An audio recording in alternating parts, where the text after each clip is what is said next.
With ChatGPT exploding onto the scene, over 100 million subscribers in 2 months when ChatGPT 4 came onto the scene.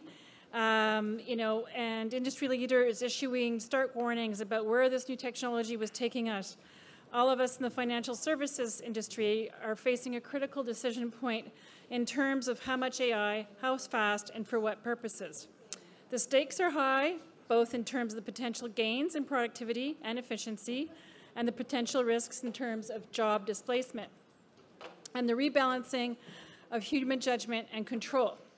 In addition to these ethical dilemmas, there's, of course, the question of how much regulation here and abroad, and will government govern the deployment and growth of this flow for technology.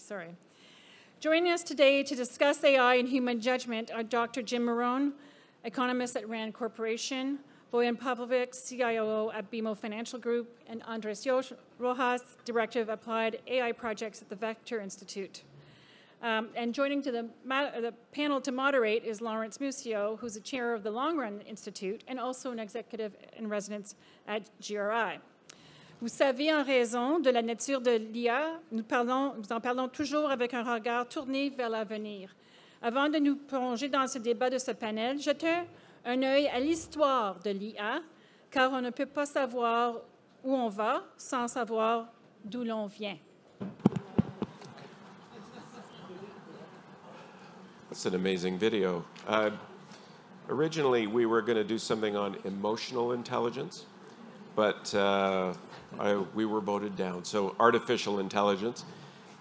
We've entitled the session, The Decision Maker's Dilemma, Artificial Intelligence and Human Judgment. And in my opening remarks, I'll sketch out what we hope to accomplish, what the decision maker's dilemma actually is in financial services in particular, and how vital it is to understand AI in the context of wider technological transformations, and then perhaps how to think about our technological present as a business and technology decision. This on a day where Microsoft is launching AI Copilot, incorporating generative AI and open AI into their products, so it's like the 1990s all over again.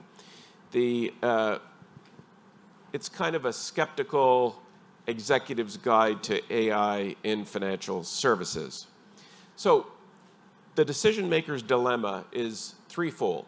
First, it's an economic decision maker's dilemma because it's related to investment decisions, productivity, and workplace transformation. Okay, we can talk about the existential threat to humanity and Skynet and all that kind of stuff, but that really is where the rubber hits the road for most of you decision makers. And also CEOs are being pressured in this environment to do something big in AI, and so there's a lot of froth. It's a technologist dilemma for similar reasons related to how companies institutionalize technology gains inside their companies. So AI is being used more and more applications that can, say, enhance the customer experience or make risk models more sophisticated, transform operational efficiency, and that's just in financial services. And then finally, as we know, as we've heard all today, starting with my friend Neil, it's a policy decision maker's dilemma on how to impose ethical and practical regulation without strangulation. And so if you read these days, Neil mentioned The Coming Wave by Mustafa Suleyman as my most recent read, but the one before that was Darren Acemoglu's Power and Progress. There are a lot of bright people with a lot of experience who are telling us that machines will soon surpass human intelligence and may pose an existential threat, etc. Some focus on the remarkable capabilities, and it sounds like a gold rush, okay? Or a bubble, okay? So decision makers need to be aware, I think. If you want a good shortcut context to the current technological moment in AI for financial services, consider the two meanings of GPT. The first GPT is the one that we've been talking about all day, and it's generative pre-training transformer, the basis of developments in large language models. And that really started the gold rush.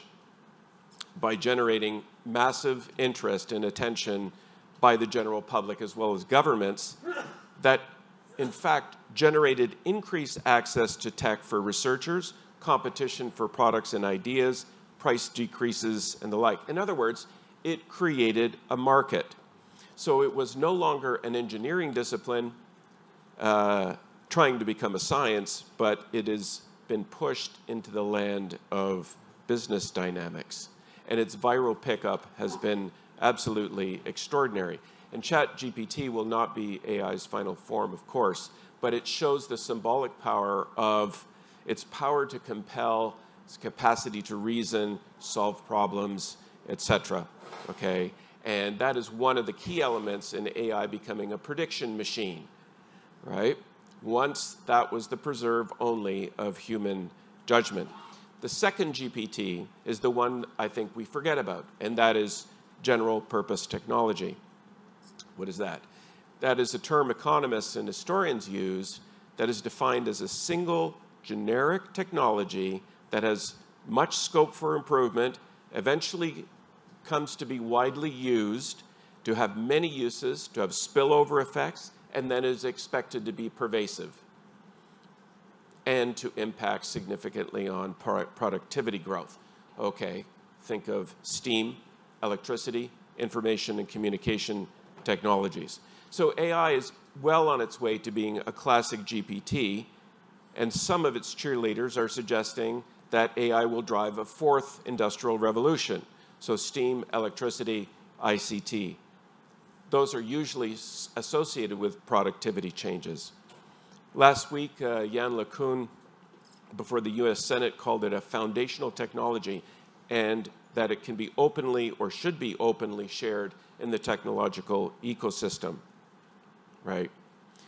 So when you think of the great technologies that have transformed economies and societies, they took time for that impact of GPTs to build up between invention and diffusion.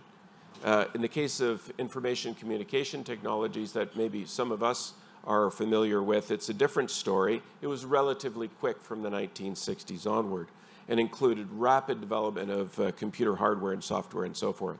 So think of the massive fall in computing costs over the second half of the 20th century. So AI, through deep learning in particular, may be the basis of a fourth industrial revolution, and some suggest it could be an antidote to the slow productivity growth that we're experiencing in the last number of years. But it will take time. The technology improves, complementary investments and innovations are made, businesses are reorganized, and learning accrues. So the implications of AI as a GPT, as a general purpose technology, are pretty massive. You'll begin to see AI in a different light if you're being pressured to spend billions on it without a huge business case. We have about 2 centuries of experience to suggest how we could handle new technologies and where companies might wish to spend their capital in maintaining and transforming. So it's for a good reason that massive parts of the Canadian banking system run on 50-year-old systems.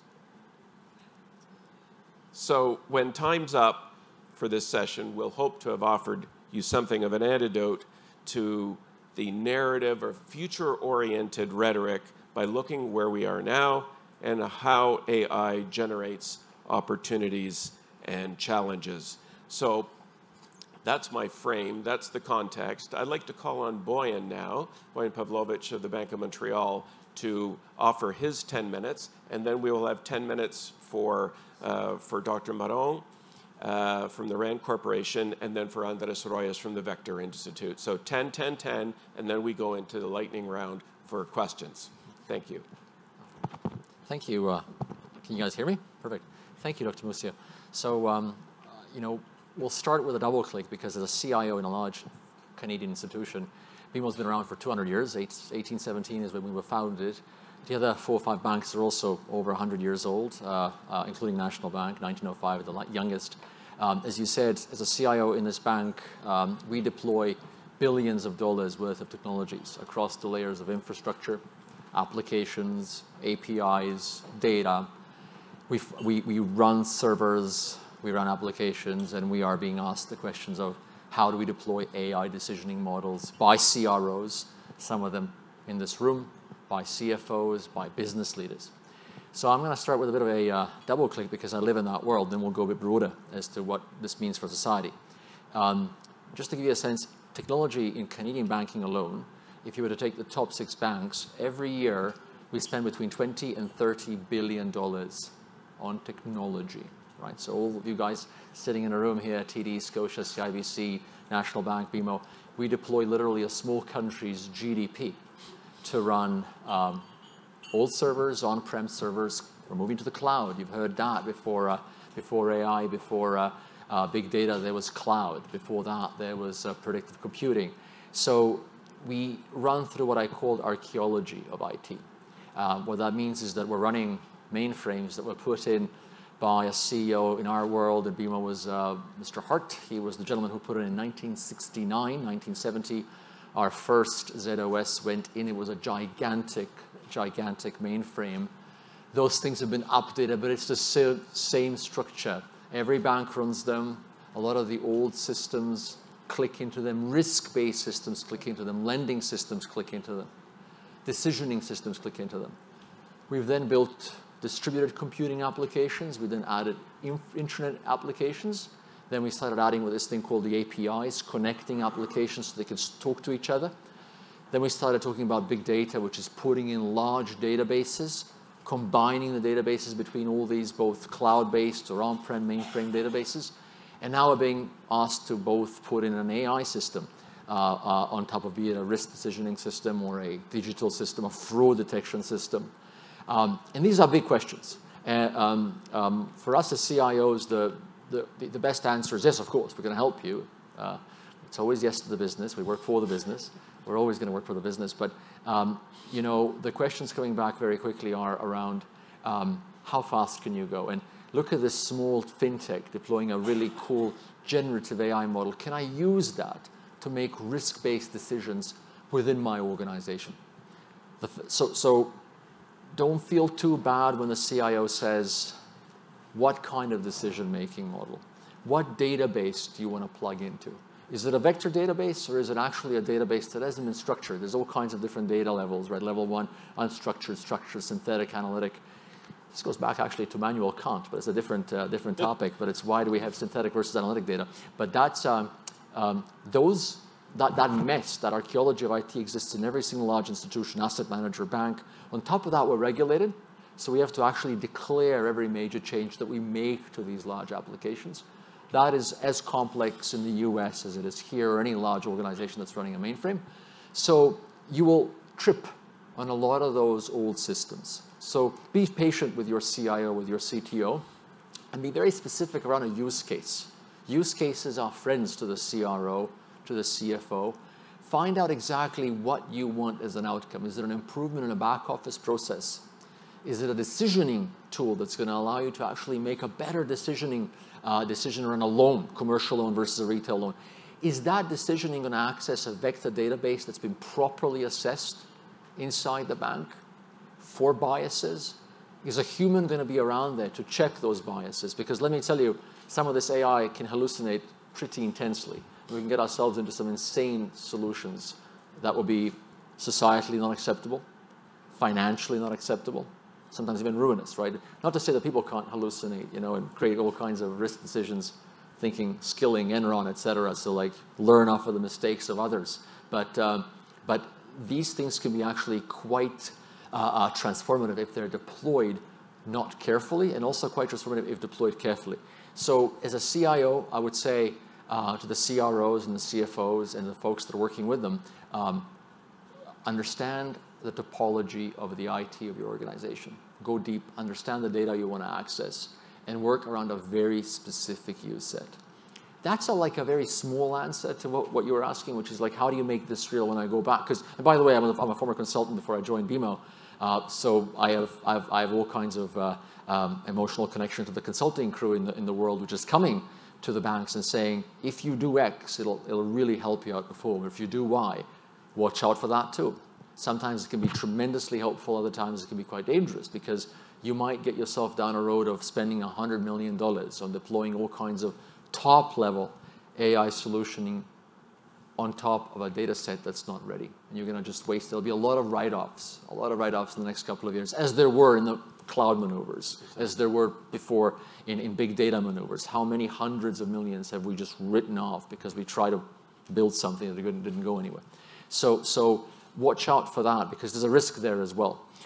In order to de-risk some of this is what we're trying to do at BMO, and I think all of my colleagues in the other banks are also doing it as well, but you should be doing this in a large organization or a small organization.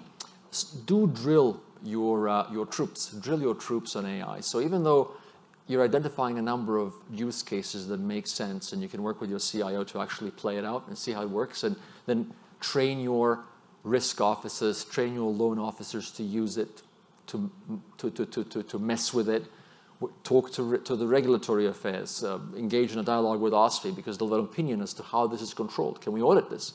Everything has to be absolutely above ground. But also make sure that while you're doing these use cases, you're also training up your troops more broadly to set up a vector database, to understand what's out there in terms of third-party models.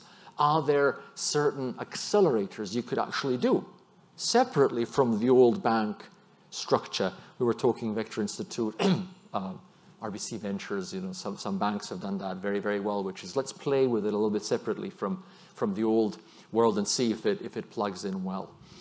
So train and drill your troops, both in risk, in finance, in the application layer, in the data layer. I haven't even started talking about data.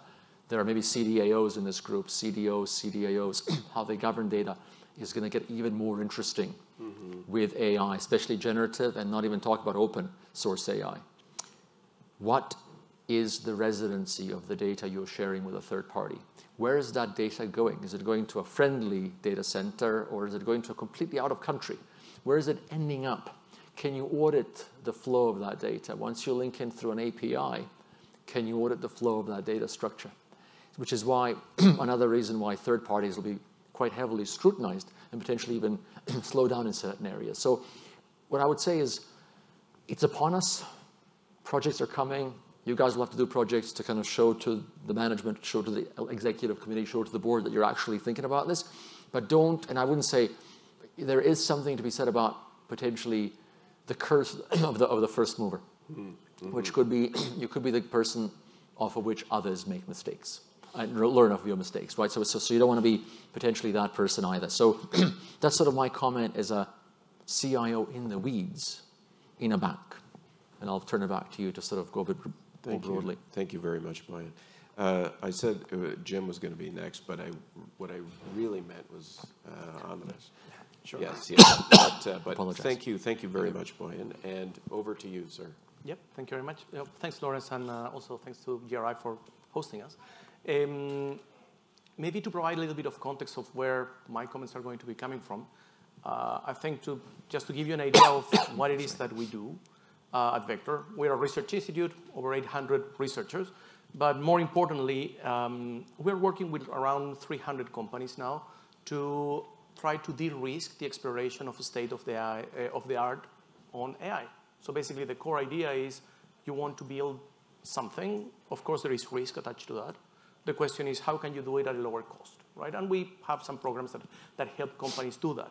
So as a result of that, we've completed around 400 experiences, right, where people have tried to deploy projects. And that gives an interesting baseline for the common issues that people encounter when they are deploying different types of AI models. And part of why I'm bringing all of that up is because the problems that people are facing constantly are exactly what you would expect. It's the type of things like, for example, do they have access to compute? Do they have access to data sets? That is a very important point. Do they have access to talent, right? So that is, I would say, the very first line, the most in-your-face type of challenges that organizations deal with when they are trying to deploy any type of advanced AI models. But then there is another layer that is sometimes a little bit more subtle, but again, it's reasonable to expect whenever we're trying something new, which is for example, we may not have the right governance structure. We may not have the right, we may not know what the risk appetite for trying this type of particular model is, right? So there are many layers of risks that go one on top of the other, right? Like, for example, well, the actual performance risk. Is the model going to perform when it's in production at the level where it was performing when it was in the lab? What are the invisible, the blind spots that we have not identified that can actually explode? So those are part of the things that we need to understand, that they may not be evident at the first glance. And then there is another layer, and basically already use cases have been brought up as a topic, but there is an important layer, which is how do you select the right use case, right? And a big thing of what we need to do when we are helping companies to work through their experience, right, trying to deliver these projects, is trying to mature those use cases. Because quite often, there is an illusion that we really have a well-crafted use case that may perfectly be something that is ready to work under a traditional IT paradigm, where you are basically modeling and you have a clear expectation of what's going to happen.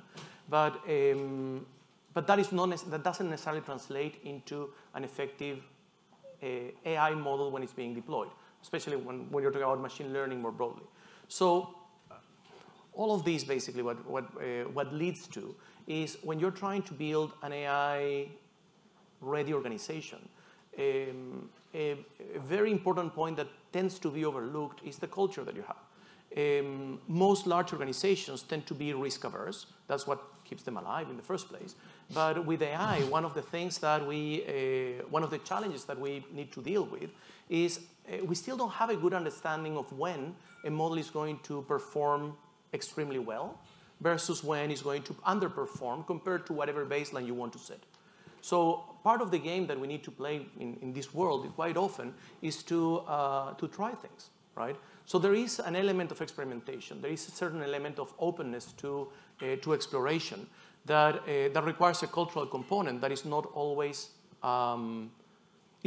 aligned with the culture that exists in the organization, right? So giving that space is a critical element in terms of trying to foster the performance of these models, because quite often you need to try quite a few combinations before you find the thing that is going to deliver value, right? All of that basically boils down to, if you ask me what is my main concern right now, is not AGI, right? It's not artificial. It's not general artificial intelligence, right? It's about the deployment of these models.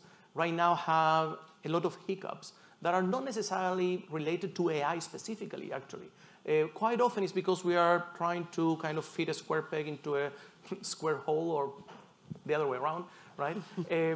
So the challenge that we're having is that the infrastructure that we've built over the last, 50 years, since the 70s, basically, for IT governance, may not be perfectly tuned for machine learning. It is more tuned to things where we are directing the models in a given direction. So those are the spaces where we need to rethink the way we do things. Like, for example, business continuity planning, right? Of course, I'm sure every single organization here has very solid BCPs. The question now is, when you're implementing an AI system, are those BCPs going to work? What about your standard procedures for, I don't know, let's say compliance or regulatory analysis or anything that you want to do to ensure that you are complying?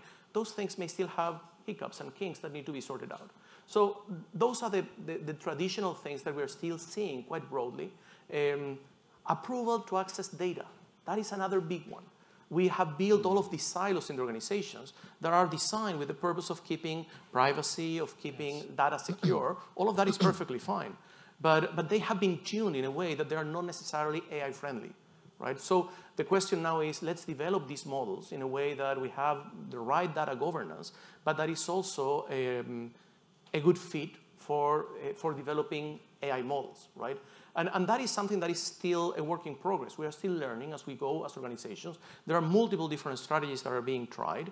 And that is exactly the way that it should be. This is an evolutionary game. We're going to try different things. We're going to see what works. But the challenge with that approach, of course, is that we are at risk of making mistakes along the way, right? So that is part of what we need to understand, what is the risk appetite that we are building for all of these elements. The other thing that I also want to bring up as a consideration that I think it's an interesting point, and this is not my point today. Basically, I heard a presentation by Rich Sutton. He is one of our Canadian gurus in AI, based in Edmonton. And in one of his presentations, he was making a very interesting point, which is we tend to mix different types of AI in the same bag. So the distinction that he was making is we have AI tools and we have AI agents, right? And in particular, his area of expertise is on reinforcement learning, which is mostly around creating agents. And basically what he's saying is that these two sides, the tools and the agents, they're not easily convertible one into the other. So when you create a tool, trying to create or trying to evolve agency is extremely difficult, and vice versa. And what he's saying is that the current wave of AI, ChatGPT included, but all the different things where we are typically excelling, it's on the tool side of things. So his assessment was that the risk of having something that is kind of an autonomous agent AI that is going to take over the world, for example, right, to the extreme end of that spectrum, is very. It would be extremely weird for that to happen with the technology that we're using today. So basically, his general outline was that he was very optimistic in terms of how that transition, basically, let's use AI tools without major concern, because that is not really the key point. Basically, the breakthrough of going through from an AI tool to an AI agent that can actually start doing the wrong thing is very difficult to happen. Having said all of that, part of the benefit of having all of these conversations happening is that by its very nature, because we are talking about those things, the probability of that actually happening decreases.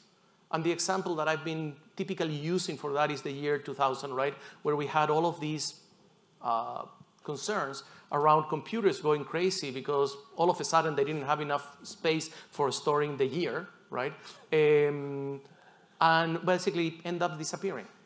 So a big chunk of that, basically non-existence of the issue, is not because the issue wasn't real. It was because everyone was really working towards avoiding a dramatic outcome. So I think that is the spirit in which we need to take all of these concerns, because there are real challenges with AI, in particular things like the inequalities that could be propagated, biases that are exacerbated. All of those things are very real, and we need to work towards avoiding those. But that is the part where we need to be careful in terms of what we are trying to avoid, to be effective doing that, right? So there are very practical concerns in terms of how to build that type of governance. And that is what our focus should be about, right? Thank you. Thank you. Thank you, Andres. So much food for thought here about evolution and the models of governance, and maybe we'll come back to that a little bit. It also strikes me that it's always the kind of the shock of the old system, the revenge of the old systems, right? So they're still here, they're still with us, and so no matter how shiny AI looks like at the moment. So I now turn to Dr. Marron. Thanks, Lawrence, and thanks for planning this panel. It's been a really interesting day. I think we've touched on AI in every panel, at least everyone I've been to. And by way of background, so I'm a national security economist, which means I spend my time thinking about how AI is going to affect society sort of more broadly. So my perspective, my co-panelists talked about AI within an organization. I'm going to talk about how it's going to affect markets from outside. But I'm not here to tell you that it's going to destroy the world. I don't think that's what's at risk. In fact, I appreciated the video before this panel because it really pointed out that AI that we're talking about today really has decades of technology behind it. And to me, what's new and where the risks are is in that G, the generative, right? Traditional AI, like when you talk to Alexa or Siri, that's basically a form of AI, but they're not creating an image or a soundbite for you, then passing it off as real. Whereas that's what generative AI is doing, and I think that's where the risks are for markets, because after all, information is what's traded, essentially, right? We trade on information, and we need to know which information is real and which information is not. So I'm going to talk about 3 ways in which I think this has implications. The first is sort of nuts and bolts financial scams. So we already, I think, probably everyone in this room is aware that AI is already enabling more sophisticated, more believable phishing attacks, financial scams, impersonations. And this goes both ways, right? AI could impersonate me as an account holder to my bank. It could also impersonate a bank to me as the account holder. And in the last few years, we've seen high-profile CEO impersonations. Essentially, it's raising the risks of insider threats, right? And so that's something to be aware of, but I think it's also something that's been discussed, so I'm not really going to dwell on that too much. I think a sort of broader, more abstract risk is basically reputational risk. So I know in the CRO panel, someone mentioned social media risk, right? Any influencer can throw you under the bus because they just had a bad time with your app today. But think about now generative AI creating a deep fake of a CEO on a supposed hot mic saying something really bad about the company's financials or product safety or even being caught up in a personal scandal. These can take days, right, to resolve. And in that time, there's a lot of cost. There could be even like regulatory investigations, legal investigations. Unless we think that's sort of far down the road, right? If you look at the war in Ukraine, we've seen deepfakes of both Putin and Zelensky passed off as real. And it's getting easier to make those. And so that's an area where I think we need to pay attention. But looking at markets more broadly, the same technology can and I think will be used to affect markets. So again, a real-world example, you're all probably familiar with the Pentagon photo from last May. A picture of the Pentagon with a cloud of smoke, and people thought there was an explosion, right? And it was released right around when markets opened on the East Coast. So it caused a small dip, and people figured out that it was fake, right? The local government and the federal government got involved to explain it. But there was still a window of time, right, when people weren't sure. That type of deep fake or falsified image or audio is going to also be more easy to produce. And the other thing about AI is that it's democratized this technology, right? So it could come from corners of the internet that we're not expecting. It doesn't have to come from a foreign government. It could come from, that influencer who's just really disgruntled today. The other thing, I appreciate that Brian, talked about testing. Adversaries aren't testing stuff, right? We know from online disinformation, they're just experimenting, trial and error, and see what sticks. So we're going to see floods of, say, deep fakes, and some of them will stick, some of them will be obvious, some of them won't stick, but there's going to be a different information environment where we're trying to make decisions and where financial algorithms are also trying to make decisions. And that's going to have increased costs because it's going to require additional robustness testing and of algorithms. There's going to be costs for constantly retraining them as the information environment changes. And so I think those costs are not just sort of abstract and diffuse. They're very real. So if you're listening to me being negative here, talking about this like rocky road ahead for markets, I think that's also where there's opportunities. Because as I mentioned earlier, right, markets trade on information. So if you had known the Pentagon photo was fake before everyone else did, right, you could have expected a dip in the market. You could have made a profit, right? It's simple arbitrage, like tale as old as time, basically, in markets. But that means there's an incentive to invest in technologies that can verify what is synthetic media. And currently, that technology is really terrible. We need humans to do it. We needed humans to say that that Pentagon photo was fake. They had to actually look at like the fence line. They had to know what fence was outside the Pentagon and say, that doesn't really match. right? You need very detail-oriented people who have extreme expertise about the thing that they're looking at. We need technology that can do this faster and do it better and do it for more than just the Pentagon and North Korean missile bases. So I think that technology is very likely to come from investments made by the financial sector because that's, again, where there's money to be had. So not only is that an opportunity, but I think that looking down the road, if that is indeed successful, there's going to be great benefit to society there.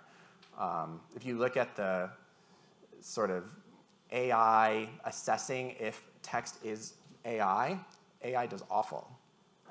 It can't really tell what's been produced by itself or by a model that looks like itself. So that's clearly an open area of research that's going to be very important. And like I said, I think financial markets, financial sector really could be a driving force behind that.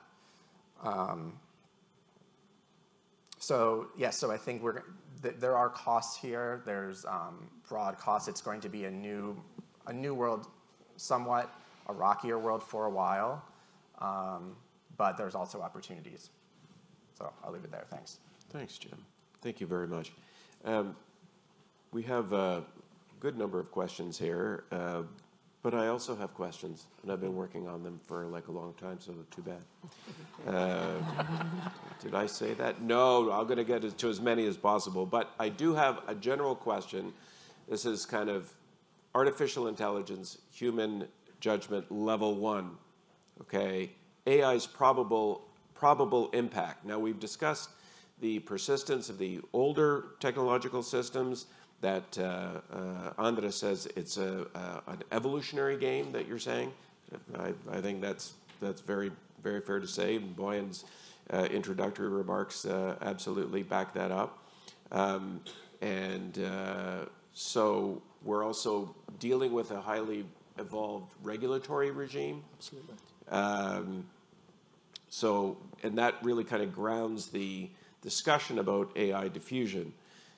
So given our understanding of that, given our understanding of the evolutionary game, about the persistence of older systems, where will AI make an impact in financial services? Where do you think that the first major kind of breakthrough will come through, given all of those constraints? And I'll go to Andres first, and then Boyan and Jim, if you want to chime into that, you're more than welcome to. Sure. For me, the big challenge that we have now is to make AI boring. Basically, everyone that we are focusing on right now is all the flashy use cases that we can focus on. A big chunk of the things where we can leverage this technology is, for example, in operations. It's cost cutting. It is invisible to everyone, really, and it's relatively, quotation marks, low risk, or at least it can be isolated. Right. So I would say there is this human tendency to say, hey, now we can use this tool, this new hammer, in all of these cool places where we couldn't use a hammer before. So those are the first ones that come to mind. What I've seen is that the use cases that are easier to implement are typically things that are relatively mundane and are typically things that have a huge impact and incrementally build organizational capabilities to deploy things that are more sophisticated. So I think that is what I would say is one of the places where we'll see more adoption as it becomes more commonplace, right? The boring stuff. Yeah. Right. So boring stuff first. Right? I agree. I think if you look at sort of the spend in large financial institutions, start with banks, there's asset managers around us, and then there's a broader market, obviously.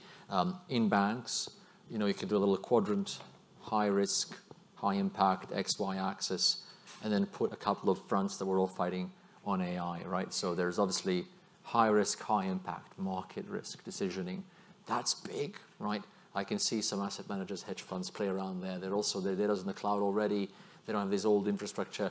Now they are going to be regulated, but I could see them playing around with decisioning, algorithms. They've already been doing algo trading, high frequency, low latency, started about 10, 15 years ago. Put some AI on top of that, and you can be front running the market. If you can very quickly use AI to scour Twitter, there's something going on it's fake, right? So imagine making that real time, making market risk decisions, deployment of assets very, very quickly. That's high risk, high impact, and it's very complicated. And I could see smaller players do that because their data is most likely going to be in a single database or 2 databases. They can start doing vector databases quickly.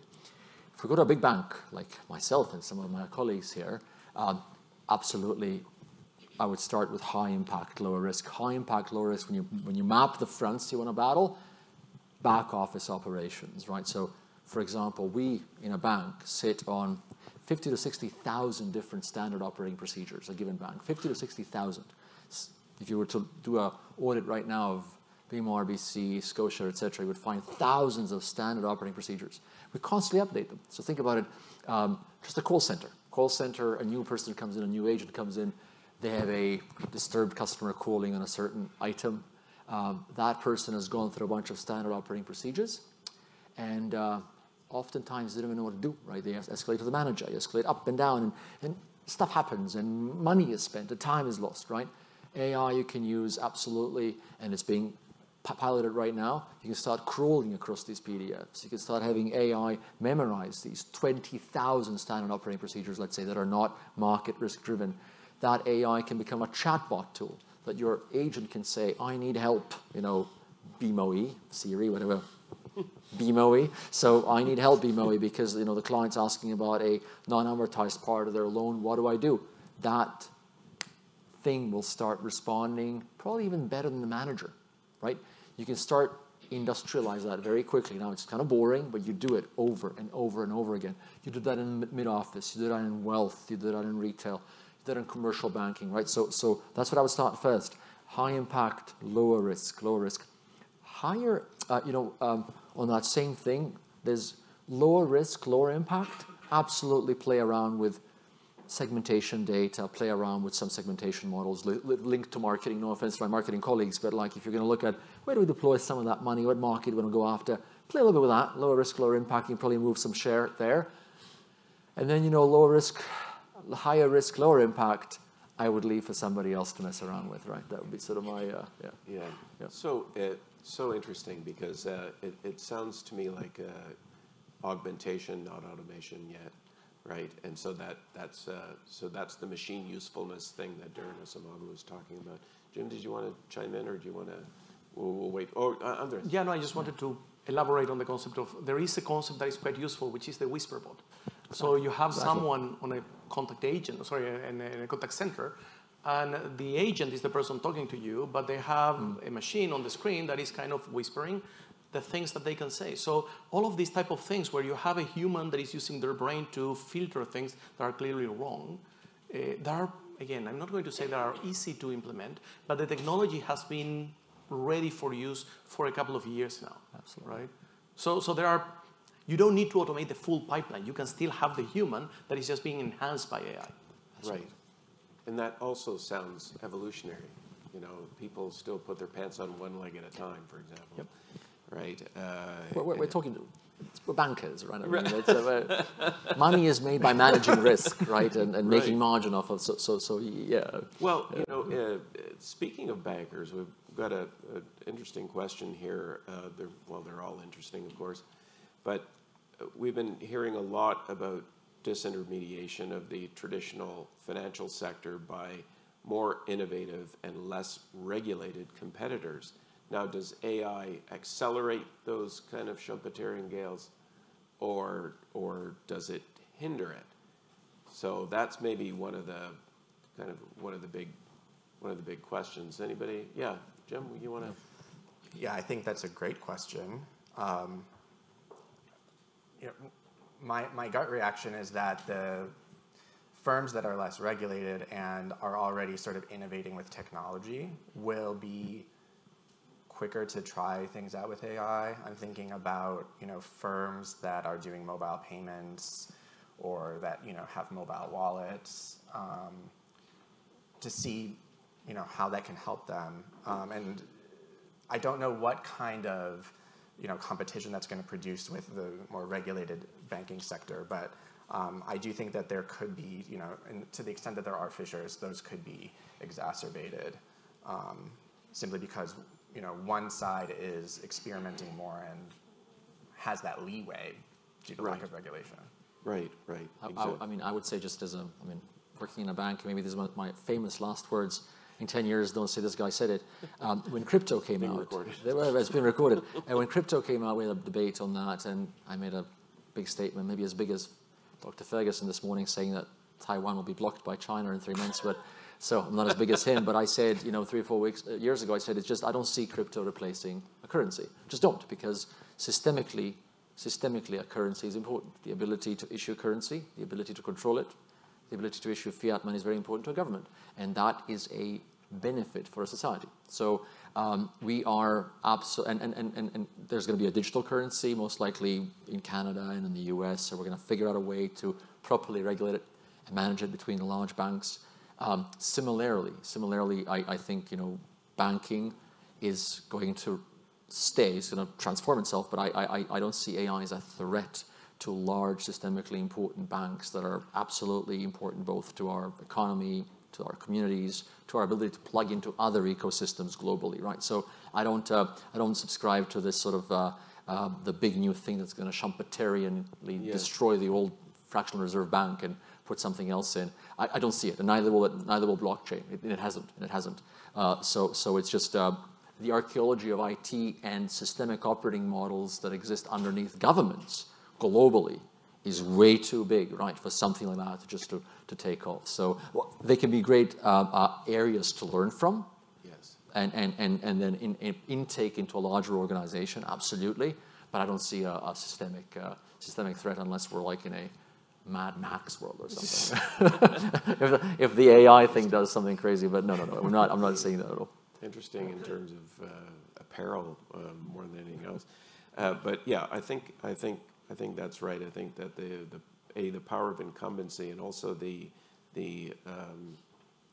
regulatory apparatus is so deeply ingrained. So it would really take a big bomb. Okay, we'll go. Yeah, I just wanted to add that I think one element on this creative destruction cycle that also needs to be included is trust. I think that is a critical element that basically regulation plays a key role in that, in building that core trust in the system, because the reality is all of these systems are so interconnected that it's impossible to have a good assessment of whether this new thing is going to work just at face value. So that is where this additional layer of, regulation can build a place, regulation has a place on building trust, and the other thing is reputation, right? So those elements that are very human kind of act against these incumbents, the other way around, against the newcomers, basically, and favor the incumbents in terms of trying to ensure that the things that are being done with this new technology is actually safe to play with. Right? At scale. At scale. Yeah, I agree with you. I agree. I think one of the things, and thank you for that, one of the important elements that you highlighted in your talk and that Jim and Boyan also related to was the, archaeology, but also culture, the culture of banking. There are two things that a good friend of mine, a former CEO, used to say, and that was that there are two things you have to remember in banking. One is that it's a relationship business, and two, you need a really strong balance sheet, right? And so the first one really does make a difference, because if and that may be an advantage to large incumbents to say, we trust you to kind of implement this technology, perhaps more slowly and in a less kind of sexy way than let's say a Google might. But they have your money too, right? So that so it goes to the culture and institutional memory banking, and I think that everything that you guys are talking about relates to previous technological transformations, right? In information communication technology, even when Bank of Montreal, of which I know quite a bit since I wrote the book, is essentially in mechanization, et cetera. All of these things were in play. So including standard operating procedures, et cetera. it is not the most sexy thing to talk about because we're talking about ChatGPT and the wonder of, you can, ask it for a funny limerick about your friend or whatever it is. But this is, something quite other and rooted. So it changes the narrative, doesn't it? It changes the technological narrative because I think that there are a lot of promoters out there who are interested in promoting that kind of this is new and an amazing kind of thing, and we're near the singularity. I would say, like, just the key point is maybe at scale. Yeah. Don't underestimate like Moore's law, and don't underestimate Moore's law on AI. The first AI thing was, I believe, a little mouse in England, actually, like 1950s. England was a huge Turing, and obviously after the war they had a tremendous, I would say, a cluster of excellence of minds that worked on this problem. And the first AI thing was this little mouse, and it had 50 flops, floating points of operation, basically. 50 flops, basically. You could do 50 flops that it could actually get itself out of a small labyrinth. 1953, this little thing, you could kind of wind it up, and it kind of learned its way through a labyrinth. 50 flops this thing was empowered with. This is the time still of ENIAC, right, the big computers. Today, ChatGPT has, they want 1.63 petaflops of data running through ChatGPT, right? We're talking about a ridiculous exponential curve of advancement, right? It's similar with CPU, and why is this entire Taiwan thing is quite linked to this, right? Because why did Dr. Ferguson talk about the risk around Taiwan is that they are one of the only manufacturers of tiny semiconductors which are needed for this intense amount of calculatory power that actually now exists in these supercomputers. So ChatGPT, one big thing. Supercomputers that are being used in intelligence, etc., for military decisioning, another thing, right? For large at-scale adoption, we're lucky in that we'll have time as a bank to kind of learn it, deploy it, and then compete at the margin against other banks and hopefully So AI in financial services, that's what we're talking about here. And that's kind of the difference. Because if you go, for example, to Estonia, they even have the judicial system is depending on AI or using AI to actually deliver decisions, right? Deliver legal decisions, right? Procedural decisions. Precisely. Like, an administrative. License, it's not. Are you going to jail? Yeah, that would really be scary. I have a question here. Traditional model validation and documentation can be a lengthy process. So someone who is obviously given to understatement. How do you see this process changing with AI to make the process more agile, but maintain appropriate governance? That's a good one. That one's for Vector. We were just talking about that. Well, generally, we are not in the business of doing model validation because that is kind of a part of the business function, right? So what we generally, what I can say is that one of the pieces where these models actually are good, it's at, let's say, designing testing strategies that maybe could take into consideration things that nobody else thought of.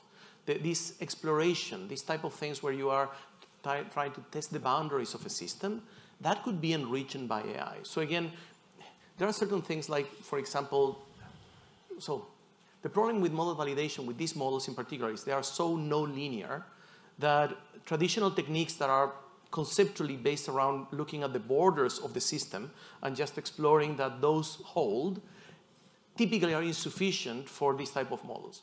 So designing a better strategy could be an interesting application where you have two competing architectures that are, each of them are trying to test the other. So basically one is trying to fool one, the other one is trying to prevent being fooled by the other. Those type of exercises is exactly what gave us over a long evolution and cycles, ChatGPT and this type of thing. So we know those architectures to be quite effective. Yes. So there could be potential for application at that level. The problem is the last part of the question around basically making it responsibly. Because the problem is if the model has a blind spot, it's very difficult to know that it has a blind spot. So those are the things where basically I do believe that the solution for most of the concerns that we have with AI today are around enhancing humans rather than letting AI go with it. So you can accelerate these processes. Some of the trivial cases or some of the expected cases can be done with AI. AI will come up with something new, some additional points, but then you still need a human being that is going to have oversight of the whole process. I don't know if that helps because the problem is all of this is very theoretical. It's a broad Yeah, absolutely. Now, this is an intriguing one. How do you control the hype factor in executives' thought processes? I won't say who said that, but I like it. Educate, I suppose. What we're doing now, maybe, is... the board, too, right? The board, Yes. right? I mean, look, and the regulators will have to get so ahead of this. And we're all humans, like we're all limited by our own cognitive, rational way of thinking. So we're all limited by our limitations. You know, that's always been the question for techies, like me deploying technology, right? There's always that executive that comes in and says, "Oh my God, I just saw a presentation on AI. What are we doing? The board is asking. We have to do something, right? The other guys are doing something." I think again, we go back to use case. Absolutely make it specific, make it outcome based, put a circle around it, put some money around it. Measure it, right? I mean, I know it sounds boring. It sounds horribly boring, but that's that would be my advice, right? Because you're not saying no. You're saying let's talk about a use case that'll be useful for us to deploy and invite them to the room to see how it's done, even, right? But that is the bane of quite a few organizations. Yeah, Exactly, and it's more prosaic, but it is more necessary because when it comes down to dollars and so forth. Yeah. Jim, did you want to? Well, I don't talk to CEOs, but I'll talk to, Department of Defense, and they always say the same thing. This fancy new tool we heard about, and not only use case, but also I have a laundry list of ways that we know these things fail. So, you might want to be careful. We should do some investigations before we should do some testing. We should, before we just dive in, because there are high stakes here. Right. And you hear the hype. The hype isn't always accompanied by those caveats, right? Yes. So just be clear about that. Yes, exactly. I think you said something that You mentioned Department of Defense. the DoD I is mentioned like, DoD. we've been cut off. Yeah. and on that bombshell. I think yes, yeah. Thank you. Oh dear. Yes. Maybe that was a warning, but I would say we're down to one last question. It's so good. Okay. Stop it, AI. I don't I'm think going it's to ask AI. it anyway. I don't care. It's not AI. They're trying to. Oh, okay. Yeah, right. She's okay, doing of this, course. yeah. GPTs generated like steam, electricity, agriculture, generated a lot of societal benefits, but also social disruptions.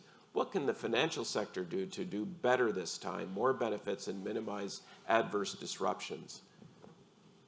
Your answer in 100 words or less. It's a great question because it goes to how are we going to use it? Are we going to, because it's possible, will we, is it desirable? Is it augmentation or automation? Is it kind of crappy automation, like let's say going to a grocery store and having to be your own cashier? Like, that's great. I would just say, look, my quick answer here, and again, it might sound a bit counterintuitive, and I say it, actually quite mean it, try to be socially responsible, and not in the sort of, we are socially responsible, and you put a little flat, it's beyond that. It's actually be socially responsible because we're about to deploy a huge amount of technology and accelerators into a large, systemically important set of industries that literally fuel our businesses. When I say that, I mean, put a Canadian hat on. When you start putting in those AI robots that are looking to automate jobs, look at the broader impact of that job loss on the Canadian economy. When you start talking about those AI tools making decisioning around giving loans to people, look at the societal implication of who are those loans going to go to. Will they go to a person who has means? Will they also be able to go to people that don't have means, that are new Canadians, that are struggling, right? So I think if we apply ourselves, again, it's not sexy work, but it's really good work. We can actually do this, become a GPT, a true GPT, a generally transformative technology, and actually use banking to further the good. Yes. That's sort of my view, yeah. Thank you, gentlemen. And with that, we end our session. Thank you. Thank you. Thank you. Yeah.